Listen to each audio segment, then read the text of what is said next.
여러분 안녕하십니까? 7월 11일 목요일 아침입니다. 출발 딜사이트 시작합니다. 박명석입니다. 썸머랠리 사실 말로만 들었지 뭐 그냥 있는 단어라고만 생각을 했었는데 생각보다 썸머랠리 강하네요. 간밤에는 뉴욕 증시 3대 지수 일제히 1% 넘게 상승하면서 모든 대부분의 종목들이 파란불을 켜는 초록불을 켜는 모습을 보였는데요. 이 정도면은 정말 미국 주식 안 할 수가 없는 외환해라고 반문해야 하는 그런 장이 만들어지고 있습니다. 썸머랠리의 그 중심 7월 11일장 한번 저희 브리핑 뉴욕으로 확인해 보시죠. 자, 브리핑 뉴욕 시작하겠습니다. 보시는 것처럼 3대 지수가 동반 상승했습니다. 사실 어제까지만 해도 이 다우는 파란색이 한 이틀 연속, 3일 연속 지속이 됐었던 것 같은데 오늘 같은 경우에는 다우, 나스닥, S&P 500 뭐 너나 할 것 없이 1% 넘게 일제히 상승하면서 정말 강한 뉴욕 증시의 랠리를 대변하는 모습이었습니다. 특히 S&P 500 같은 경우에는 사상 처음으로 5,600고지를 넘었다고 합니다. 5,633까지 왔기 때문에 뭐 5,600이 큰 의미가 없겠죠. 어쩌면 정말 우리가 기술적인 어떤 부담을 느낄 수 있는 구간이라고 얘기했던 6,000선까지도 뭐 충분히 바라볼 수 있을 법한 그런 랠리가 만들어지고 있습니다. 자, 일단 엔비디아 2.6% 오늘도 상승했고요. 연일 강세 이어가면서 최근에 주춤했던 것이 언제 그랬는지 정말 무색해질 정도로 다시 한번 고점을 노리고 있는 구간입니다. 이런 엔비디아의 강세는 사실 이 TSMC가 만들었다라고 보시면 될 것 같은데요. 간밤에 TSMC가 2분기 매출을 발표했습니다. 매출 결과만 나왔기 때문에 아직 세부적인 어떤 내용은 나오지 않았지만 어쨌든 AI가 TSMC의 매출을 끌어당기면서 TSMC 오늘 반도체주의 랠리를 강하게 이끌었습니다. 자, 그리고 애플 역시나 강세를 이어갔는데요. 시가총액 1위를 하고 나서 뭔가 좀 마이크로소프트, 엔비디아의 도전을 이제 받는 입장이 됐었는데 애플이 단단한 모습을 이어가고 있습니다. 어느덧 7거래일 연속 상승입니다. 애플의 7거래일 연속 상승뿐만 아니라 그 전날 6월 28일에 하루 떨어졌더라고요. 그래서 12일 동안 하루 빼고 다 올랐다라고 보시면 될 것 같은데 애플의 랠리, 이게 곧 시가총액 1위의 랠리고요. 그리고 곧 뉴욕 증시의 랠리를 대변한다라고 볼 수가 있겠죠. 자, 그러면 오늘장 배경을 만들었던 흐름들 세 가지 정리해봤습니다. 자, 첫 번째 이야기로는요. 역시나 파월 의장의 발언이 어느 정도 영향이 좀 있었습니다. 어제는 상원에서 발언을 했고요. 오늘 같은 경우에는 이제 하원으로 넘어가서 하원에서 발언을 했는데요. 가장 인상적이었던 멘트 하나가 아마 많은 분들이 이걸 좀 꼽으실 것 같아요. 금리 인하 정치와 무관하다라는 내용이죠. 그러니까 금리 인하를 하게 되면 지금 시장이 올라가고 있는, 반등하고 있는 대전제는 금리 인하에 대한 기대감이잖아요. 그 기대감을 계속 가져가고 있고 올해 안에 금리 인하에 대한 어느 정도 확신을 지금 시장이 심어주고 있는 구간이기 때문에 시장이 계속 긍정적인 모습을 보여주는 건데 그게 어쩌면 대선이 있는 해에 뭔가 좀 정치적인 그런 스탠스 아니냐라는 그런 얘기가 나왔던 것 같습니다. 아시다시피 하원은 공화당 지역입니다. 공화당이 좀 더 강세를 보이고 있죠. 그런데 지금 공화당 입장에서는 이렇게 흐름이 가다 보면 지금 약간 조마조마한 우세잖아요. 그렇기 때문에 그거를 약간은 또 민주당 쪽으로 넘겨줄 수도 있지 않을까라는 그런 정치적인 뉘앙스가 담긴 질문이었던 것 같고요. 이에 대해서 파월 의장이 그런 거 진짜 아니니까 제발 우리는 그냥 독립적으로 행동하고 물가만 보고 갈 테니까 제발 그런 질문하지 말아달라라는 그런 의미였던 것 같습니다. 다음 장 넘겨주시면요. 그래서 사실 핵심은 이 정치와 결부짓지 마라가 아니라 물가에 대한 얘기였습니다. 2%대 물가에 대해서 어느 정도 확신을 하느냐라는 질문이 들어왔고요. 그에 대해서 아직까지 좀 더 봐야 되지만 그런 확신이 점점 더 생기고 있다라고 굉장히 긍정적인 뉘앙스를 밝혔거든요. 일단 내일 이제 CPI 데이터가 발표됩니다. 그걸 앞두고 파월 의장이 또 이런 얘기를 했기 때문에 물가가 또 둔화되겠구나라는 확신이 시장에 심어졌던 것 같고요. 이에 힘입어서 달러의 약세도 조금씩 더 진행이 되고 있는 구간인데요. CPI 앞두고 이렇게 시장이 막 환호하다 보니까 괜히 조금 약간 좀 캥기는 게 있죠. 그래서 내일은 혹시라도 CPI가 발표되고 나서 시장이 좀 흔들리지 않을까 걱정은 되는데 어찌됐든 파월 의장도 그렇게 얘기했고 달러도 이렇게 CPI의 하락을 기대하고 있는 것으로 보이니까 일단 한번 내일장까지 CPI 발표까지 한번 기다려 보도록 하죠. 그래서 두 번째 체크 포인트로는요, 이 CPI 결국 물가잖아요. 물가를 자극할 수 있는 대표적인 요소 유가 한번 체크해 봤습니다. 간밤에 또 오펙에서 그러니까 석유 수출국 기구에서 유가에 대한 전망과 글로벌 경기에 대한 전망을 한번 발표를 했는데요. 글로벌 경제 탄탄하게 성장하고 있다. 이와 함께 이 원유 수요 역시 탄탄하게 유지가 되고 있다라는 전망이 나오면서 유가가 또 한 차례 좀 올랐습니다. 1.2% 오른 것이 확인이 되실 텐데요. 지금 다시 한번 82달러, 83달러 선을 노크하고 있는 가운데 전고점 터치 이후에 내려왔다가 다시 그 전고점을 트라이하는 모습들이 나타나고 있습니다. 오펙 말대로 수요가 계속 탄탄하면 지금 드라이빙 시즌이기도 하고요. 유가가 조금 더 올라가지 않을까 걱정하시는 분들도 있을 것 같은데 지금 전망이 전반적으로 봤을 때 요 박스를 크게 이탈하지 않을 것이라는 전망이 나오고 있습니다. 그 배경은 일단 뭐 하단은 지지가 되겠죠. 계속 수요가 탄탄하다고 하니까 다음 장 넘겨주시면요. 이 상단을 제약하는 재료가 하나 있기 때문입니다. 보시는 것처럼 중국인데요. 글로벌 경제가 다 지금 인플레이션과 싸우고 있잖아요. 그런데 전 세계 유일무이하게 디플레이션과 싸우는 나라가 바로 중국입니다. 아직까지도 경기가 살아나고 있지 않고 그 물가의 상승률이 여전히 좀 부족하다는 얘기를 듣고 있는데 어제도 그랬습니다. 어제도 기대와는 다르게 물가가 0.2% 오르는 것에 그쳐서 결국에는 미스 익스펙테이션 그러니까 예상치를 하회했다라고 보시면 될 것 같은데요. 계속 아시는 것처럼 중국은 지금 도메스틱 그러니까 내수 경기가 계속 부진합니다. 전 세계는 지금 AI다 뭐다해서 조금씩 경기가 침체됐다가 다시 올라가고 있는 그런 구간인 것 같은데 중국은 계속 내리꽂고 있어요. 이게 아무래도 뭐 이 중국 얘기를 하자면 좀 더 구조적인 얘기를 할 수밖에 없기 때문에 시간이 좀 길어지는데 그 구조적인 얘기가 굉장히 해결하기 쉽지 않은 것 같습니다. 중국 내부적으로도 내수가 이렇게 부진한 것이 장기화되다 보니까 결국에는 그러면 사실 유가는 최근까지 계속 한 몇십여 년 동안 중국이 끌어올려 왔거든요. 그러면 중국이 이렇게 부진하다라고 했을 때는 상당히 제약될 수 있겠죠. 그러면 결국 돌고 돌아서 뭐 중국에게는 아쉬운 얘기겠지만 글로벌 경기에는 물가가 떨어지는데 어느 정도 영향이 있을 테니까 뭐 긍정적으로 내일 CPI 한번 기다려 보도록 하겠습니다. 자, 이어서 세 번째 체크 포인트 뭐 간단하게 삼성 갤럭시 링 이야기 준비를 해봤는데요. 어제 많은 분들의 관심을 모았던 갤럭시 링이 이제 공개가 됐습니다. 저희가 오늘 굉장히 다양한 화면들도 계속 준비하고 있으니까 저희 딜사이트 경제TV와 계속 함께 해주시기를 부탁드리고요.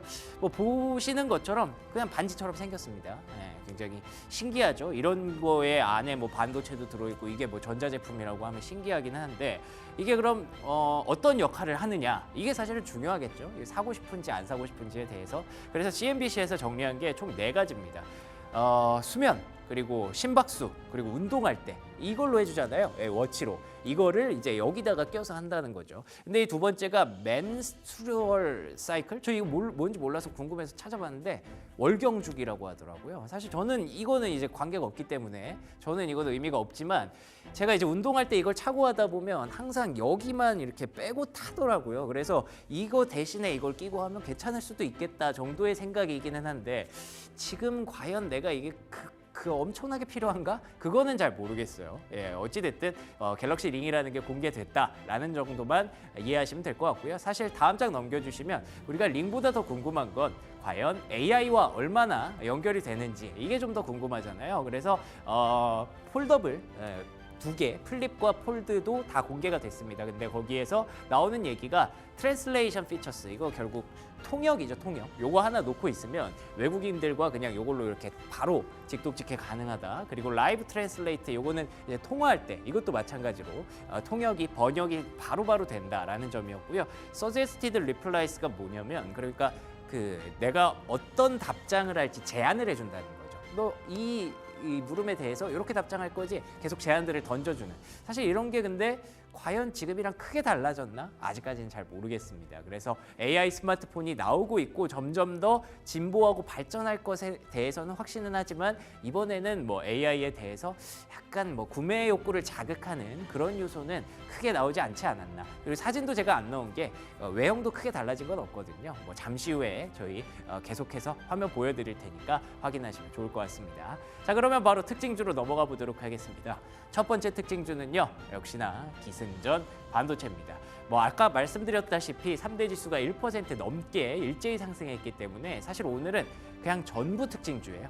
전부 특징주인데 그 중에서도 가장 밝게 빛나는 섹터가 있죠. 보시는 것처럼 엔비디아, AMD, 마이크론 테크놀로지를 위시한 이 세미컨덕터 반도체 섹터가 역시나 강했습니다. 뭐 아시는 것처럼 반도체 섹터 AI라는 모멘텀도 있고요. 그 모멘텀이 실제로 HBM 판매량이 늘어나면서 실제로 숫자를 찍어내고 있는 그런 섹터입니다. 실적 시즌 앞두고 이 반도체 섹터가 강세를 보이는 거 뭐 충분히 우리가 공감할 수 있는 내용인데요. 다음 장 넘겨주시면요. 이게 어느 정도 증명이 됐습니다. TSMC가 간밤에 2분기 매출을 발표하면서 긍정적으로 이제 우리가 할 수 있다, 해냈다라는 걸 보여줬다는 거죠. 그래서 기대감이 아니라 정말 숫자를 찍어내고 있는 섹터로 이제 반도체 섹터를 봐야 될 것 같은데요. 보시는 것처럼 전년 대비 32%의 2분기 매출 증가가 있었습니다. 물론 영업이익이 나온 것도 아니고요. 그리고 좀 더 자세히 봐야 될 것 같죠. 아무래도 가이던스가 또 중요하기 때문에. 그렇지만 어찌 됐든 AI가 이렇게 32%의 매출 증가를 만들었을 정도로 반도체 섹터에는 직접적으로 영향을 주고 있다라는 점만 체크해 가시면 좋을 것 같네요. 자, 그러면 두 번째 특징주 확인해 보겠습니다. 두 번째는 전기차에 대해서 한번 확인해 봤는데요. 어제 제가 밤에 이 기사를 보고 조금 놀랐습니다. 폭스바겐의 브뤼셀 공장이 있는데 이 브뤼셀 공장이 수요 둔화, 전기차 수요 둔화로 인해서 폐쇄될 가능성이 높아졌다고 합니다. 아니 도대체 전기차가 얼마나 안 팔리길래 그 아깝게 지어놨던 공장을 쉬는 것도 아니고 폐쇄시킨다는 얘기까지 나올까라고 생각을 했었고, 그리고 어제 제가 전해드린 내용 중에 앨범알 주가가 급락을 했었다고 했잖아요. 리튬 가격이 좀처럼 올라오지 못해서 앨범알도 급락을 했다라는 말씀 드렸었는데 다음 장 넘겨주시면 테슬라는 간밤에 주가가 올랐거든요.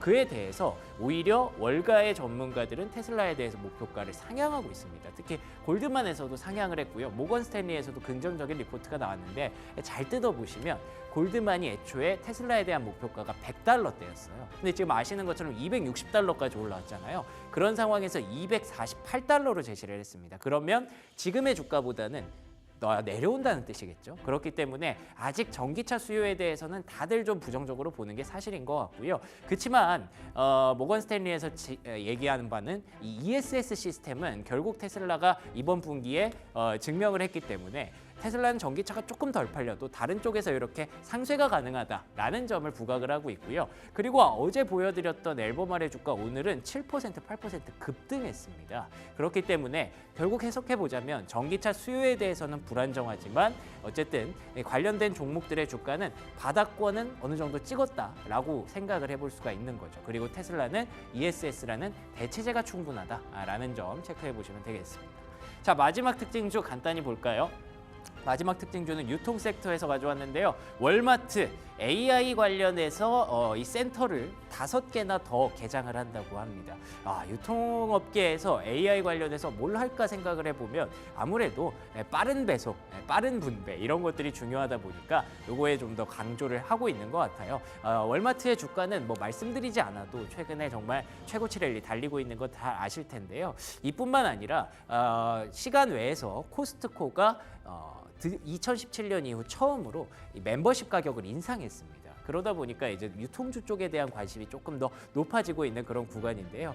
온 세상이 지금 뭐 AI고 온 세상이 AI를 어떻게 활용하는지에 관심이 높습니다. 그렇기 때문에 이렇게 유통업계와 AI가 이렇게 같이 붙는다면 관련된 종목들이 생긴다면 그때는 계속 놓치지 말고 우리가 잘 체크해 봐야 될 것 같습니다. 여기까지 브리핑 뉴욕이었고요. 이어서 조은준 캐스터의 시황 브리핑으로 이어갑니다. 간밤 글로벌 시장 살펴보도록 하겠습니다. 먼저 원달러 환율 보시면요. 0.5원 오른 1,384원에 거래 마쳤는데요. 달러가 약세를 보이고 있긴 하지만 유로화 그리고 파운드화가 강세 보이면서 원화는 상대적으로 약세 보인 모습입니다. 10년물 국채금리도 한번 살펴보도록 하겠습니다. 미국 재무부가 국채금리를 경매에 붙이면서 매각했습니다. 구매 호조로 예상보다 낮은 수익률로 10년물 국채금리 매각됐는데요. 경매 결과 직전에 4.28%에서 거래된 후 4.27%까지 하락했습니다. 이전 경매에서 볼 수 있었던 최고치인 4.43%보다는 훨씬 낮은 수치였고요. 또 일반적으로 금리 기대치와 일치하는 2년물 국채금리는 소폭 상승한 모습이었습니다. 이어서 원유도 한번 살펴보시면요. 지난주 미국 정제 활동 급증하면서 원유와 휘발유 재고가 예상보다 큰 폭으로 감소했다는 데이터 나왔습니다. 이에 따라 국제유가 1% 넘게 상승한 모습인데요. 여름철 휴가를 앞두고 수요가 증가하고 있고요. 여기에 더해 석유 수출국 기구 오펙이 2024년 원유 수요 증가 전망치 하루 220만 배럴로 유지하면서 원유 유가 상승에 영향을 미친 모습입니다. 이어서 원자재 시황도 한번 살펴보도록 하겠습니다. 금 가격, 미국 금리 인하 기대감에 상승했는데요. 투자자들은 인플레이션의 데이터를 기다리면서 이 기대치 더욱더 증가시키는 모습이고요. 0.44% 오른 2,378달러에 거래 마쳤습니다. 도이치뱅크에 따르면 이 금속 상품에 대한 투자자들의 선호도가 변화하고 있다고 합니다. 단기적으로는 금이 무대 중심으로 올라오고 있고요. 중기적으로는 구리가 여전히 인기를 유지하고 있다고 하는데요. 구리도 0.43% 상승 마감했습니다. 여기까지 원자재 시황까지 살펴보았습니다. 프리미엄 미국 주식 시작하도록 하겠습니다.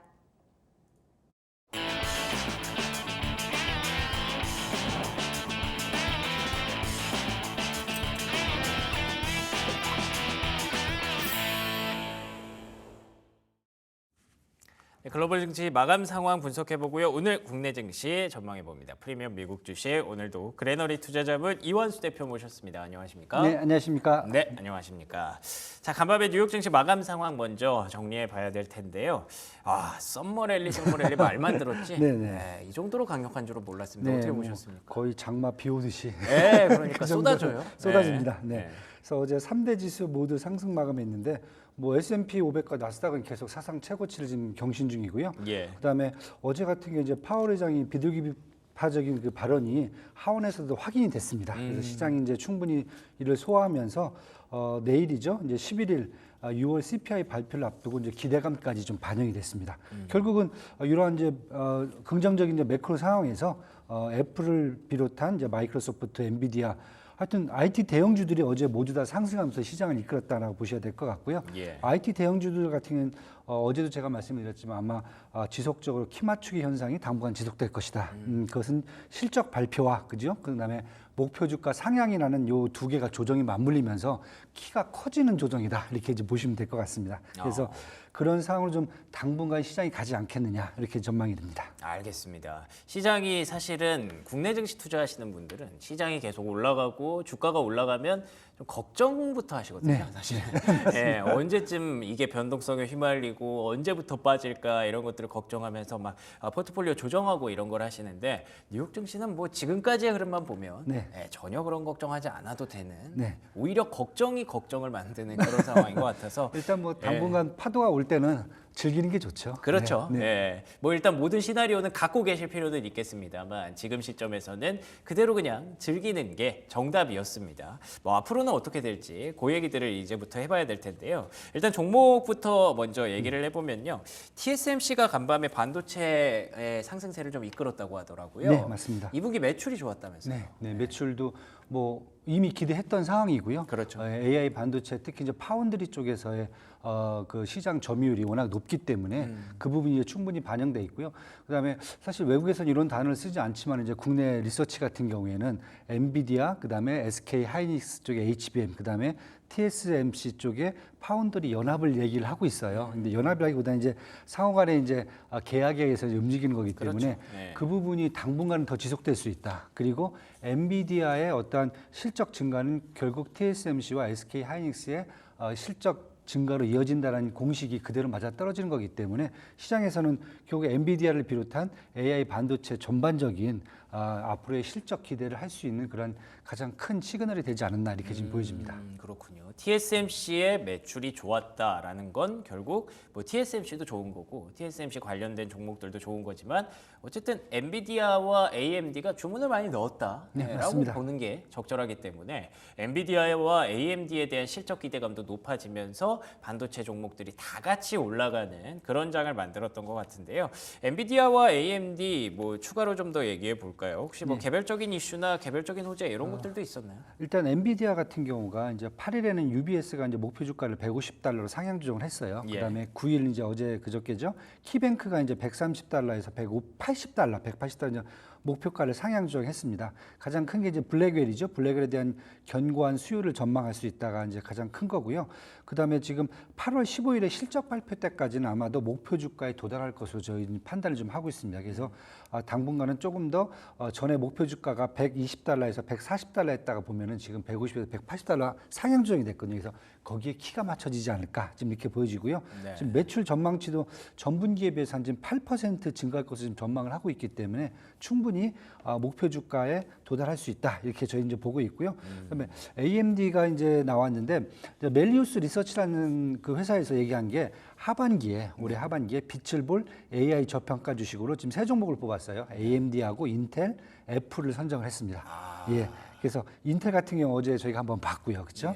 뭐 애플은 저희가 항상 지켜보고 있지만 AMD 같은 경우는 그러니까 자체 인프라 투자가 지속되는 상황에서 매출과 시장 점유율을 높일 수 있다 이렇게 지금 얘기를 하고 있습니다. 그래서 최근에 보시면은 컴퓨터 회사들이 이제 AMD의 라이젠 300을 탑재한 AI 컴퓨터를 출시하기 시작했다. 예. 그러니까 데이터 센터 쪽보다 이제 이쪽 온 디바이스라든지 이런 쪽으로 조금 더 지금 하드웨어 쪽으로 좀 먹히기 시작했다는 얘기가 될 것 같고요. 예. 어제 같은 경우 이제 핀란드의 AI 스타트업인 사일로 AI를 6억 6,500억 달러의 인수를 발표했습니다. AMD가요? 예. 이 회사 같은 경우는 이제 AI 시스템과 모델을 개발하는 업체이기 때문에 아마 이 업체를 통해서 엔비디아와의 경쟁을 가속화시킬 수 있다. 이렇게 지금 얘기가 되고 있고요. 8월 30일 정도 이제 실적 발표가 지금 예정되어 있는데 일단 5월 달에 HSBC는 이제 목표 주가를 225달러로 지금 올려놨어요. 그래서 현재보다 한 20% 이상 더 높게 지금 보고 있습니다. 그래서 이런 상황을 본다면은 말씀드렸듯이 계속 지금 실적 발표, 그 다음에 여기에 각 리서치 회사들이 이제 목표 주가를 좀 더 상향시키는 이런 방법들, 요 두 가지가 지금 맞물려서 당분간 요 대형주들이 아마 힘을 더 발휘하지 않겠느냐. 이렇게 지금 보여집니다. 좋습니다. 뭐 기술주가 다 오르고 있습니다. 특히 반도체가 중심임에는 틀림이 없고요. 그 반도체 기술주 그걸 하나의 단어로 묶자면 결국에는 AI가 좀 묻어 있어야 되거든요. 그 AI에 대해서 가능성 있는 종목들이 키 맞추기를 하고 있다는 거, 이 포인트는 계속 좀 시장의 중심으로 잡아가시면 좋을 것 같습니다. 자, 그러면 저희가 앞서서 뭐 서머랠리 얘기를 할 때 파월의장 얘기를 간단히 해주셨는데 상원에서 어제 이미 얘기를 했고 오늘 이제 하원에서 얘기를 한 거잖아요. 뭐 크게 다르지는 않았다고 들었는데 어떤 얘기가 있었나요? 네, 뭐 상원에서의 발언을 오늘 다시 또 확인했다. 그렇군요. 이렇게 좀 보셔야 될 것 같아요. 그래서 인플레이션 하락에 대해서는 자신감을 갖고 있다 이렇게 말씀을 하셨고요. 문제는 2%로 지속 가능하게 하락할 것이냐에 대해서는 아직 충분한 그 확신이 서지는 않고 있다 이 얘기는 했습니다. 그래서 더 많은 좋은 데이터가 인플레이션이 2%로 둔화되고 있다는 것을 계속 확인할 것이다 이렇게 지금 얘기를 했고요. 추가적으로 또 본다면은 페드 통화 정책이 그동안 물가 안정에만 무게 중심을 뒀다면은 이제는 완전 고용에도 초점을 맞추고 있다는 점도 강조를 했습니다. 그러니까 쉽게 얘기해서 계속 이제 인플레이션 요쪽 측면보다는 이제는 노동시장과 경기 둔화라는 그러한 변수들을 좀 더 지켜보겠다라고 지금 얘기를 하고 있기 때문에 결국은 앞으로 이제 금리나 시점을 이제 본격적으로 저울질하기 시작했다는 그런 의미로 해석하는 게 맞지 않겠냐 지금 이렇게 보여지고요. 뭐 추가적으로 본다면은 요 지금 하원하고 상원에서 계속 지금 이 보고를 하고 있는 사이에 사실 매파적 의원들의 발언이 거의 자제가 되고 있습니다. 과거에는 좀 시끄러웠거든요. 파월 의장이 이렇게 발언을 해도 다른 의원들이 또 제각각 목소리를 냈었는데 그랬군요. 이번엔 조용합니다. 그리고 경기 둔화로 초점이 옮겨가면서 대내외적으로 기준금리에 대한 익스큐즈죠. 원인을 사전에 제시하는 작업으로 보여진다. 뭔가 좀 하겠습니다. 합의가 있었나 보네요. 합의가 된 게 아닌가 지금 이렇게 얘기가 되고 있습니다. 그래서 이런 것까지 지금 추가적으로 힌트를 좀 갖고 아마 시장에서 얘기하는 게 9월은 뭐 거의 확정적으로 얘기를 하고 예. 12월까지 한 번 더 볼 수 있는 것을 기대감을 갖고 있다. 이렇게 지금 보시면 될 것 같습니다. 아, 좋습니다. 이제 9월이 FOMC가 한 두 달 남았고요. 그 전에 물론 7월 FOMC가 미리 있기는 합니다만 그래도 9월에 금리 인하하는 가능성에 대해서 우리가 계속 뭐 기대감 뭐 안 된다 뭐 여러 가지 얘기가 있었는데 이번에 파월 의장의 상원 증언, 하원 증언으로 인해서 뭔가 파월 의장의 그 복심뿐만 아니라 연준 전반적으로 어떤 합의가 있었구나라는 그런 기대까지 가능한 지점으로 왔습니다. 그래서 이제는 또 12월에 연내 2회 금리 인하까지 한번 기대해 볼 수 있을 만한 증시의 동력이 생기고 있네요. 좋습니다. 그러면 뭐 증시 잘 가고 있고 추가적인 이벤트 하나 얘기해 보도록 하겠습니다. 삼성전자의 갤럭시 언팩 행사 이게 또 어제 좀 화제가 됐습니다. 어제 밤에 제가 뉴스를 쭉 한번 봤는데 어떤 뭐 특징이나 새로운 것들이 어떤 것들이 있었나요? 네. 일단은 어제 이제 프랑스 파리 루브르 박물관에서 이제 갤럭시 언팩 2024를 개최를 했어요. 예. 그래서 프랑스 파리에서 좀 루브르 박물관이면 그래도 좀 예술적으로 가치가 있는 곳이기 때문에 그럼요. 그것까지 역사적인 의미도 훌륭하죠. 그런 연계를 좀 하지 않았냐 이런 얘기가 먼저 얘기가 있고요. 어제 나온 게 일단 갤럭시 Z 플립 6하고요, 네. Z 폴드 6가 이제 개선된 상으로 나왔고요. 갤럭시 워치 7도 나왔습니다. 그리고 갤럭시 링이 이제 새로 선을 보였습니다. 그렇죠. 네. 네. 그래서 플립 6와 폴드 6의 기능과 외관은 크게 개선되면서 긍정적 평가를 받았고요. 그다음에 AI 기능이 향상됐다. 특히 이제 통역하고 번역 서비스 이게 지금 AI 폰에서 지금 가장 크게 지금 화제가 되고 있거든요. 그렇죠. 왜냐하면 요즘 제가 이제 듣기로도 한국에 계신 많은 어르신분들이 많이 산답니다. 왜냐하면 해외 나가서 통역도 좀 필요하고 여행할 때 그러면 예, 이제 그 기능 때문에 자제분들이 뭐 굳이 도와주지 않아도 안 도와줍니다. 이제 네, 본인들끼리 AI 이제 스마트폰만 들고 가시면 맞습니다. 그게 이제 과거에는 이제 미국 하나 영어 정도만 됐었는데 지금은 동남아에 있는 베트남어까지 막 다 지금 되고 있으니까 너무 지금 좋다 이렇게 지금 얘기가 지금 되고 있고요. 예. 중요한 것은 여기서 이제 스마트폰에 워치만 전에 이제 기능을 추가했었는데 이번에는 링까지 연결해서 AI 생태계 구축에 집중을 뒀다, 집중했다 이렇게 좀 보시면 될 것 같습니다. 그래서 요 정도 되면서 되게 긍정적 평가가 나왔는데 요것에 대한 이제 집중 경제를 위해서 화웨이가 두 번 접는 폴더블 폰을 올해 4분기에 선보일 것이라고 행사 몇 시간 전에 발표를 했어요. 야, 이건 약간 견제의 의미가 있네요. 네, 그래서 가격이 현재 화웨이 폴더블 폰이 한 190만 원 수준이거든요. 네. 삼성전자 폴드 같은 경우는 지금 222만 원으로 이번에 나왔어요. 예. 그다음에 트리폴드 폰이죠. 이렇게 세 번 접는 거, 두 번 접는 거 더 접는 거죠. 이건 한 380만 원대로 하반기에 나오겠다라고 미리 참 본인들도 발표를 하는 이런 상황입니다. 그래서 아마 이번 삼성전자의 갤럭시 언팩 행사가 그만큼 다른 경쟁사로부터 견제를 받고 있을 정도로 수준 높게 나왔다 이렇게 좀 보시면 될 것 같습니다. 좋습니다. 일단 화웨이가 굉장히 전략적인 선택을 했군요.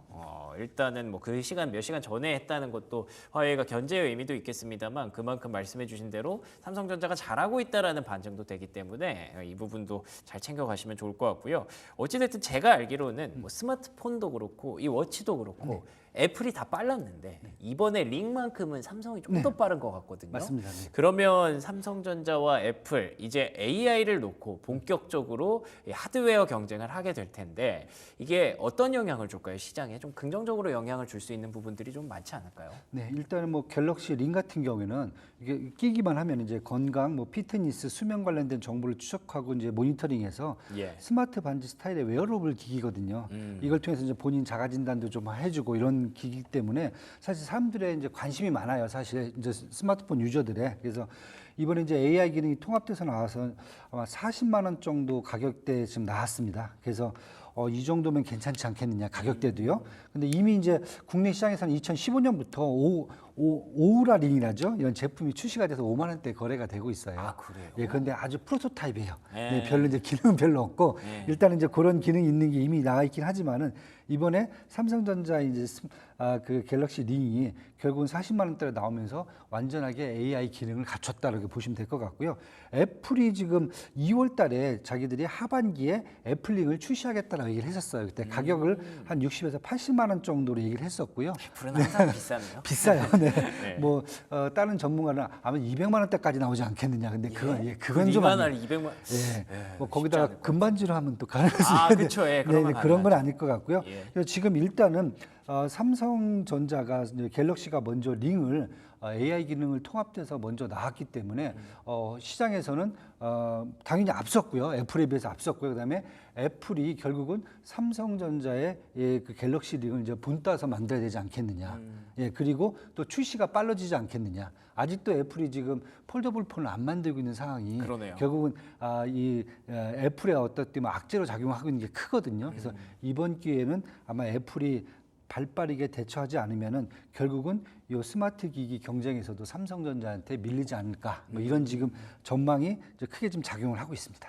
알겠습니다. 뭐 물론 애플은 애플입니다만 어쨌든 삼성전자가 이번 링만큼은 좀 더 빨랐던 건 사실이기 때문에 그리고 40만 원에서 60만 원이면은 제가 봤을 때는 워치보다 좀 더 잘 팔릴 수도 있을 것 같다는 생각이 들어요. 그래서 이런 주도권 경쟁 아마 시장에는 좀 더 긍정적인 영향력을 발휘할 가능성이 높으니까 관련된 종목들 찾아보시는 것도 재밌을 것 같네요.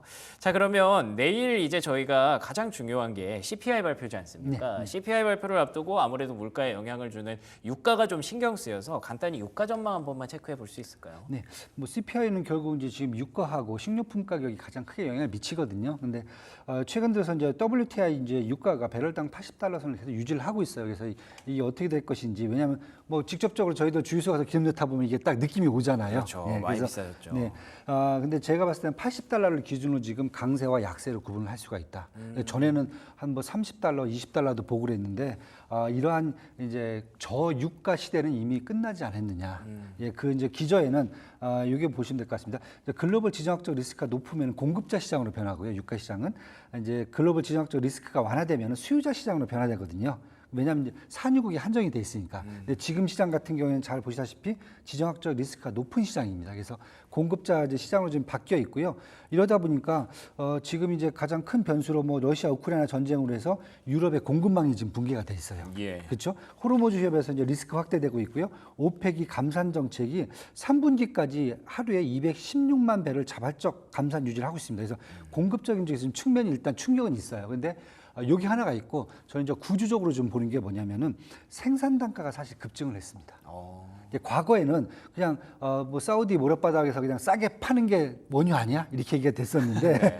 그때만 해도 사실 사우디아라비아의 이제 원유 생산 단가가 한 15달러 이 정도로 얘기를 했었어요. 예. 근데 지금 최근에는 30달러까지 올라와 있다.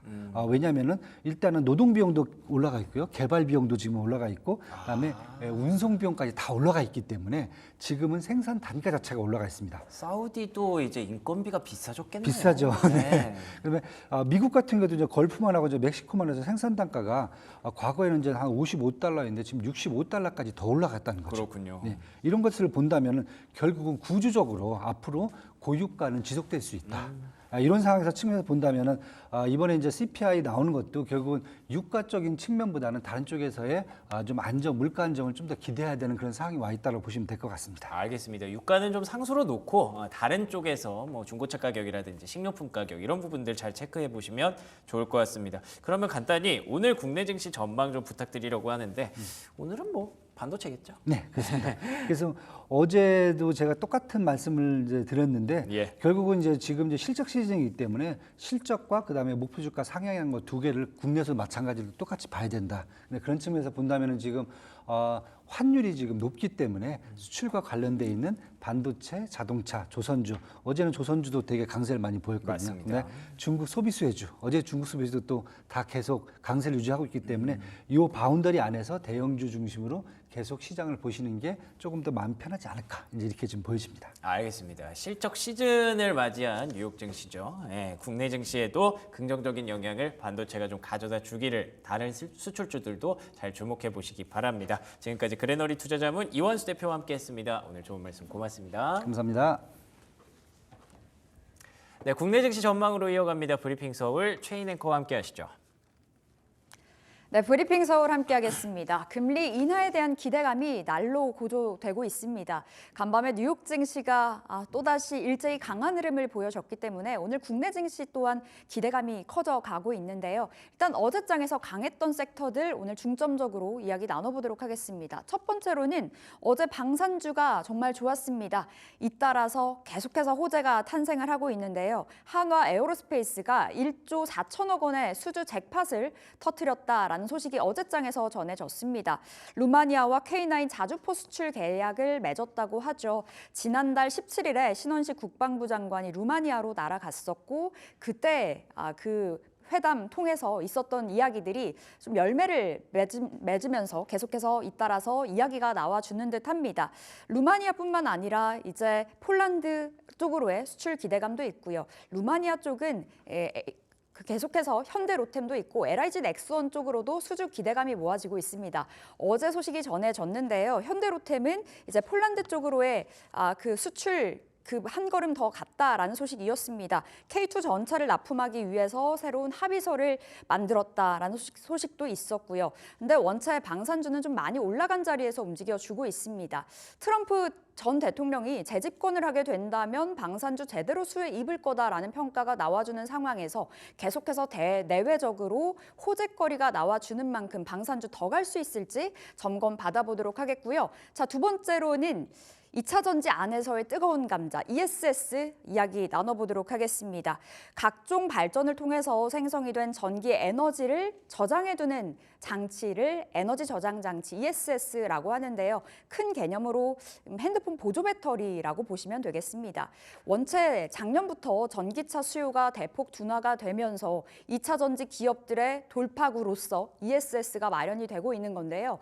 최근 들어서 관련주들의 흐름이 참 좋습니다. 그 안에서 대표주자 한중 NCS 어제장에서 상한가로 직행을 하는 모습 보여줬었고요. 물론 상한가 지키지는 못하고 마무리가 됐습니다만 7거래일 연속의 랠리를 달려줬기 때문에 지금 자리에서 점검 받아보겠습니다. 삼성 SDI와의 손을 잡을 것이다라는 그 기대감으로 올랐거든요. 아직 이렇다 할 뉴스거리가 나오지는 않았습니다만 기대감으로 많이 올라간 만큼 혹시나 세론으로 작용이 되지 않을까라는 우려의 목소리도 있고요. 오늘 점검 받아보겠고요. 세 번째로는 전력기기 보겠습니다.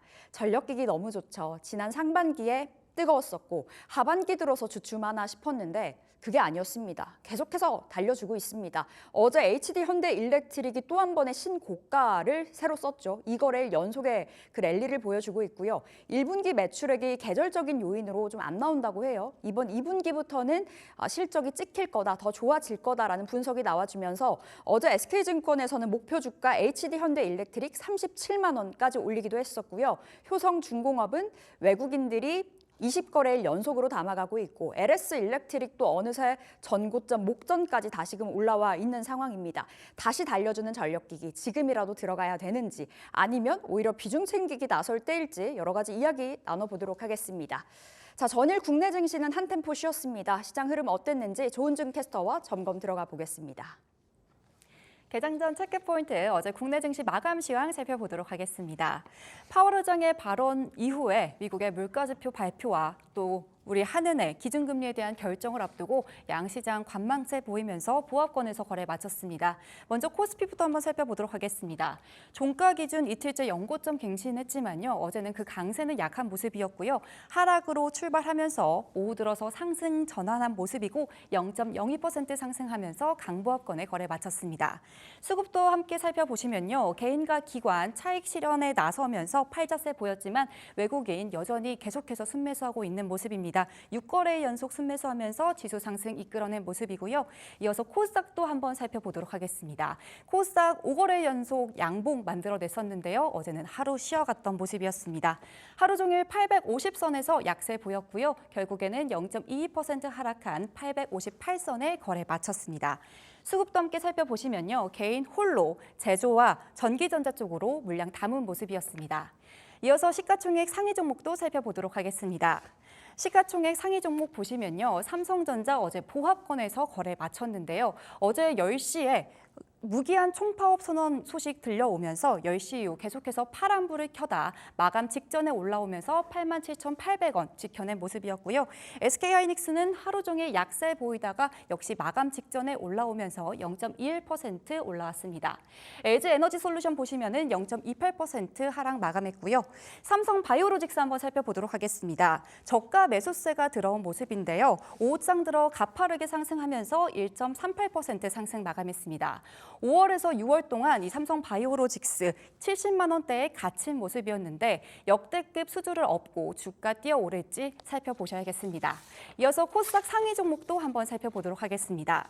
2차 전지주, 에코그룹주, 이 떨어질 때는 테슬라랑 같이 떨어지더니 올라갈 때는 또 다른 모습입니다. 테슬라 10거래일 연속 상승 랠리 이어가고 있는데요. 에코그룹주는 계속해서 떨어지고 있는 모습이고요.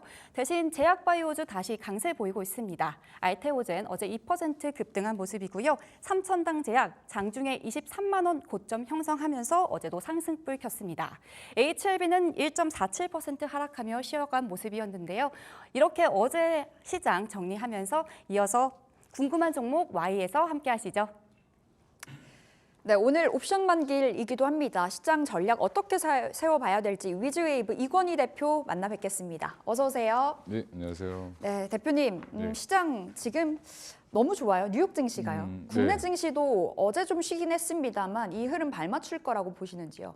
일단 뭐 분위기는 나쁘지 않은 것 같습니다. 지금 전반적으로 매크로가 뭐 악재는 없고 부재한 상황이고 좀 있으면 물론 CPI 발표할 때 좀 문제가 나올 수도 있을지 모르겠는데 지금 근데 연준이 물가 지표보다는 고용 쪽에 집중하고 있는 것 같아서 미국이 고용률이 좀 떨어지거나 실업률이 좀 높아지면 네. 물가와 상관없이 조금 금리를 내릴 가능성도 있지 않나. 지금 그런 이제 그 파월 의장의 발언이 있었기 때문에 지금 시장은 조금 안도 랠리를 좀 이어가고 있는 것 같거든요. 안도 랠리. 네. 7월 금리 인하 이야기까지도 지금 나와주는 상황이더라고요. 네, 좀 기대감이 있다 말씀 주셨고 어제 강했던 섹터들 좀 위주로 이야기 좀 나눠보도록 하겠습니다. 대표적으로 방산이 되겠는데 한화 에어로스페이스가 1조 4천억 원의 이제 K9 자주포 수출 계약을 성사를 시켰습니다. 루마니아로 넘어가게 됐는데 더 갈지 지금 자리에서 어떻게 봐야 될까요?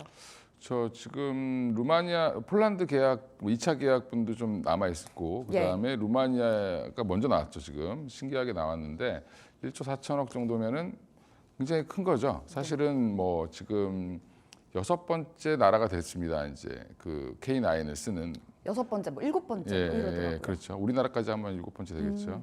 K9 자주포를 실물로 안 보신 분들이 많으실 텐데 궁금하네요. 뭐 탱크 같은 거에다가 포 장착되어 있는 건데 자주포라는 게 이제 스스로 움직일 수 있는 포인데, 그러니까 움직이면서 이제 포탄 사격을 할 수 있는 거고 이제 미리 쓰는 구경은 155mm입니다. 그래서 이게 사거리로 따지면은 뭐 굉장히 멀리 갈 수 있습니다. 그러니까 우리 서울에 보면 보셨으면 거기서 저 김포에서 서울로 포를 쏜다고 얘기를 막 하잖아요. 그게 155mm가 아니라 그거보다 낮은 겁니다. 그럼에도 불구하고 그렇게 쏠 수 있죠. 그게 무슨 말이냐면 지금 전쟁은 서로 포를 쏘는 전쟁입니다. 특히 이제 유럽에서는 지금 우크라이나 러시아 전쟁에서 제일 부족했던 게 포탄이었습니다. 포탄이 너무 노후화됐다 그러더라고요. 네, 그래서 포탄이 제일 많은 나라를 찾아봤더니 우리나라밖에 없었다. 아, 그래요? 예, 전 세계에서 포탄을 이렇게 많이 안 썼습니다. 전 세계가 평화적인 상태였기 때문에 군비를 줄이는 과정에 있다가 다시 지금 러시아 우크라이나 전쟁 이후로 다시 지금 냉전 분위기가 다시 가면서 우리한테 쳐들어오면 어떡하지? 이런 이제 공포심이 생긴 거고 다들 지금 군비를 확장하고 있는 중이고 일부 국가들은 모병제에서 지금 징병제로 또 전환을 하고 있기도 합니다. 네. 그러니까 그 정도로 지금 신냉전 체제라고 할 정도로 군비 확장 수요는 많아지고 있는 상황에서 하나 에어로스페이스가 사실은 이걸 수출했지만 그 이외에도 지금 딸려가는 이제 탄약 운반 차량 K10이라고 있거든요. 그것도 같이 가는 거고요. 또 조만간에 장갑차도 수출할 가능성이 높습니다. 호주에 수출했던 레드백이라는 장갑차가 있는데 그냥 장갑차가 이제 뭐 그 안에 사람이 타서 안전하게 이동할 수 있는 차량이라고 생각하시면 되는데 이 장갑차를 호주에 수출했는데 이것도 루마니아랑도 지금 다시 협상 중이기 때문에 루마니아, 폴란드 쪽에서도 장갑차 수요가 좀 나오지 않을까 이렇게 보고 있습니다.